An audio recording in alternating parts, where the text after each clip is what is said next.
Hi, it's Serena here. Welcome to your Pilates practice.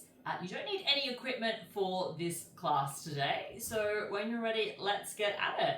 We're going to come and lie down onto our back. So as we come to lie down onto our back, if you need to make any adjustments with your hairdo, so if you've got a bun or a ponytail, sometimes we do just need to adjust that so that the back of the neck can be nice and long. The back of the head can also rest down onto the mat. We always want to feel like we've got very long dangly earrings on, so we want to feel that length through the sides of the neck. The shoulders are relaxing back and down into the mat as well too. We're finding that neutral position. So take a moment or two to find that neutral position and become aware of your breath. So start to become aware of the breath. You can breathe in and out through your nose with your lips gently sealed together. When you're ready, we're going to take our right leg up into tabletop. So right leg will float up into tabletop position. We're going to bring the left leg up to meet it. Maintaining neutral, we take a breath in as we exhale. Let's start to extend our right leg long. So as we point through the toe, feel a little bit more length around the front of the hip. As we inhale, let's bring the two knees back together. And then we continue. So opposite leg will go long as we exhale. Two knees will come back together. So just starting to coordinate now your breath with your movement. We stay in neutral. So we're in that neutral position. The knees aren't hugging back in towards our chest. They're staying in front or a little bit behind the front of the hip. And as you're extending the leg long, think about really pointing through the big toe so you can feel like you get a little bit more length on the top side of the leg. So you're lengthening away from the hip. Now, if this is feeling pretty good, next time as you bring the two knees back together, both legs can extend long. So you can extend both legs long, pointing through the toes. Good. And it doesn't have to be a huge movement. If you start to lose neutral, come back to doing one leg in at a time. So really important that we always want to be keeping that neutral position and that we're working with our breath. That is our focus and our priority in our Pilates practice. So let's continue here. We're going to go for another 4. Then we're going to bring the feet back down in 3. Last 2. And then on 1. Good. So bring the knees back in, feet can come down. If you need to take a moment to do a little stretch out, a little windshield wipe of the knees, please feel free to do that. You don't need my permission. Also, too, this is on video. The good thing is you can always just sit back and eat some chips and chocolates while you're watching the video. And you can also take a pause break at any time that you need to as well. That's the beauty of online. Alright, so from here, feet are going to come flat down onto the mat, hip distance apart. We reach around, we just make sure we can feel the backs of the heels here, and if we can't, we just bring them in a little bit closer towards our bottom. Our hands are going to come behind the back of the head, thumbs are going to run down either side of the neck. The elbows shift up slightly towards the ceiling so that you can see them, but they're not winging all the way in towards your face, or they're not kind of 3/4 of the way in. They're just that little bit out wide so that you can still see them. We've got that neutral position. Press into your feet so feet feel connected into the mat. Take a deep breath in as you exhale now. Just start to lift the head and the chest up first. So pull your chin. Have a bit of space between your chin and your chest, but also feel the chest start to lift as well. Now, can we start to lift up a little bit higher? Start to look towards your belly button and towards your knees. We feel the bottom of the rib cage slide down to the top of the hips. Good, and then we lower and release all the way back down. So you can also think about this in 2 parts. So first you lift, so you lift through the back of the head and the shoulders, then you're shifting the chest forward. So if you want to take it a little bit slower, please do that. Often with chest lifts, it's not really a chest lift.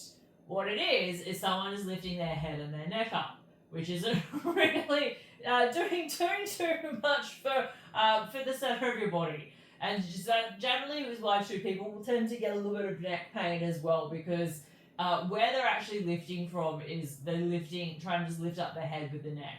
So you want to use a little bit more of your abdominal muscles. You're almost peeling off until the rib cage comes off. So if you can think about lifting up that high, that will also help you. Again, different things will resonate, different instructions will really land, and you'll make that connection. Sometimes you have to hear things many times for it to land, and that's okay as well too. So if you have to watch this a lot, that's okay. We'll get the numbers up. But if you're just going to have it playing on in the background for it to really kind of land and to resonate, then that's okay as well too. I'm a slow learner, so it takes me a while to learn these things. So let's just go for another 4. Then we're going to lower back down in 3, in 2. So pull the chest forward, and then on 1. Good. So as we come all the way down, knees can come in towards your chest, little hug, little squeeze, little gentle rock from side to side. We're going to put those 2 moves together. Now, if you're already struggling, if you're working at your threshold, if it was hard for you to breathe, don't do both things. So you don't have to do everything. Really important to remember that. When we start to lose the breath, that's generally our guide. We're going a little bit too far past what we're doing. So the idea is never to lose your breath or to work to a point where you are like really huffing and puffing in Pilates. It's really not what the essence of Pilates is. So if that happens, just start to pull it back and just do one thing at a time. So if you're coming with me, we're going to bring our right leg up into tabletop. Left leg will come up to meet it. Now from here, what we're going to do, a little bit different. We're going to extend the legs straight out to start with. And we're going to reverse the breathing pattern because it's good to not get into a place of habit. So we take a breath in. As we inhale, we're going to lift up head, chest and shoulders. We're going to bring the knees into tabletop. Now, as we exhale this time, as we lower the head down, we extend the legs long. We work hard to keep that neutral position. As we inhale, we lift because, this is still pretty hard. But then as we exhale, that's the harder part when you're extending the legs long. Good. So inhale to lift. Exhale as you lower down. Good. So just working here. Now, if it's too much, just go back to something we've previously done. Otherwise, we keep working here for another 4. We're going to lower back down in 3, in 2. Good. And then last one here. Good. So coming all the way on down. So as we come on down, take a moment here. You can take a nice little stretch out. Next thing we're going to do is working a little bit more with rotation. So when we work with rotation, we want to think more about the outside of the rib cage turning. Again, not just the head or the elbow. Very tempting to do that. So we're going to do it a little bit differently. So what we're going to do, we're going to have our feet flat onto the mat. Arms are going to reach up towards the ceiling. So this is a really good way of doing this, particularly if you feel like you do push a little bit too much on your head. You can even do your chest lifts with the fingers reaching up towards the ceiling. You can already feel the shoulders lift up and away. So already you know you're going to come up that little bit higher because you've got the arms to help you. We take a breath in as we exhale. We start to lead with the arms. The arms will start to reach up towards the ceiling. The chest will lift up as well. Then we come all the way up. We look towards our belly button. As we come all the way up, we keep the shoulders lifted. We're going to take both of our hands over to our right side. Good.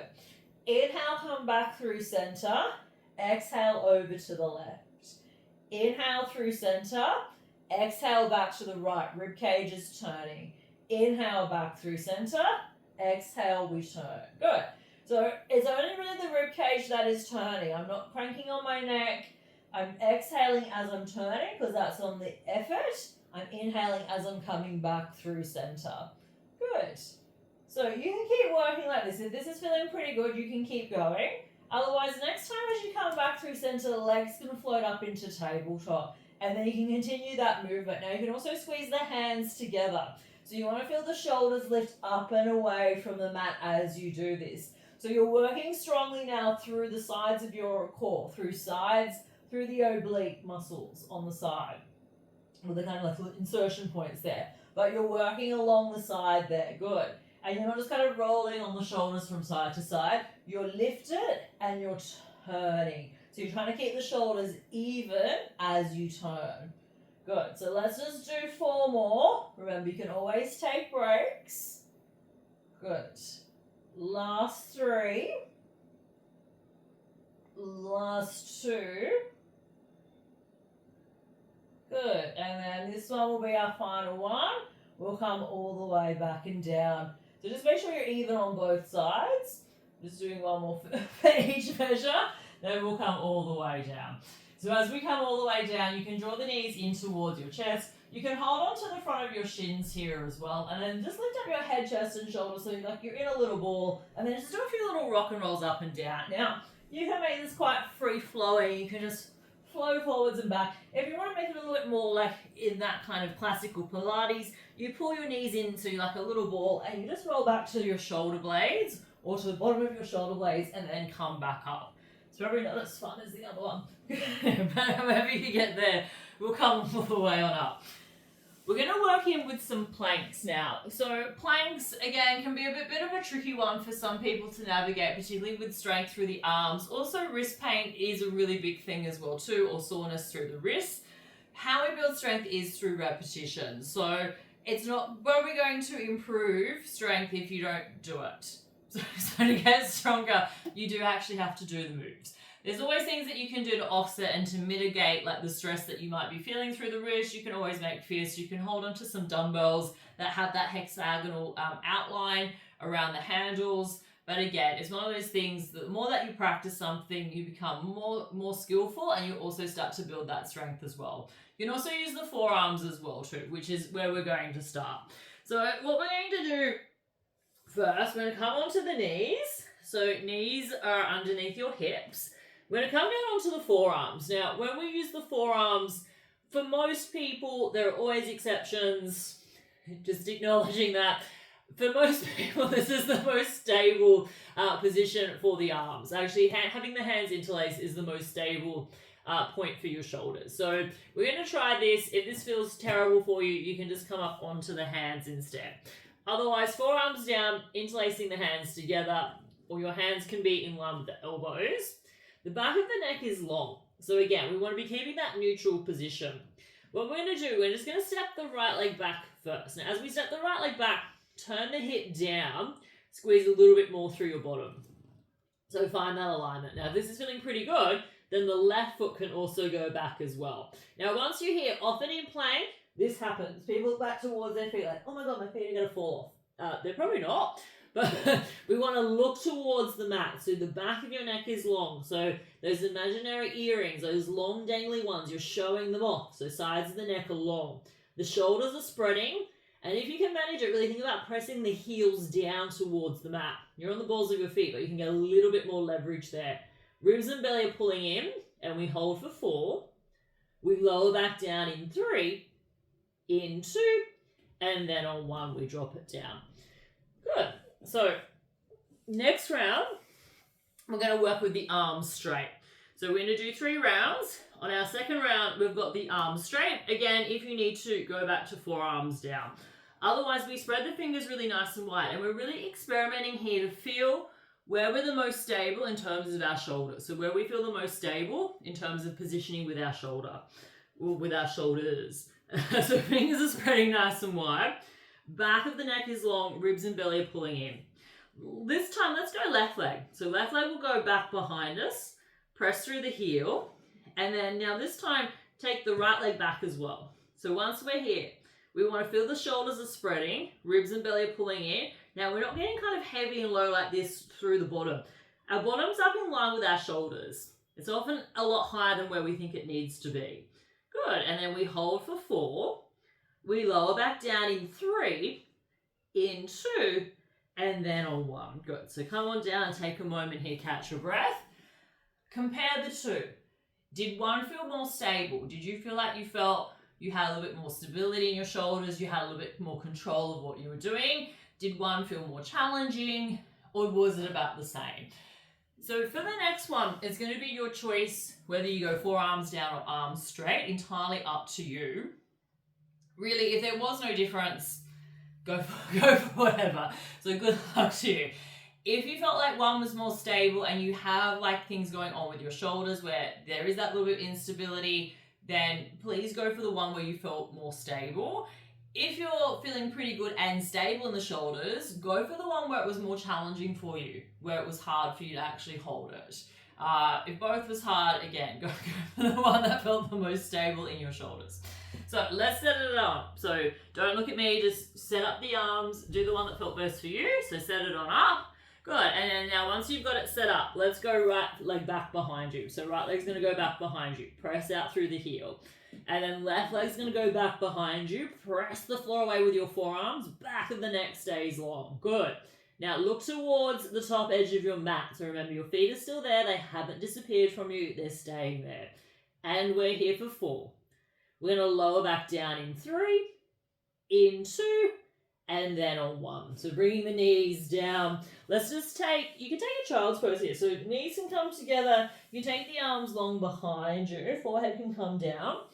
You can also stay up a little bit higher onto the knees. So hips can be over the knees. The arms can reach forward. So you're a little bit more into a puppy pose here. You can even come up onto the pads of your fingers. And then just take a few moments here, just feeling into your body, focusing in on your breath. So, you might feel a little bit fatigued or a little bit puffed after that plank work, and that's completely fine. So that will happen. But again, you're becoming aware of the breath so that you're able to regulate it, whether it's in your practice or off the mat as well. Now you have the option, if you want to stay here a little bit longer here in child's pose, or take any other kind of stretch that might feel nice for you. Otherwise, this is where our time ends here for our class today. So thank you so much for practicing, and hopefully you felt some engagement there through your core. Thank you.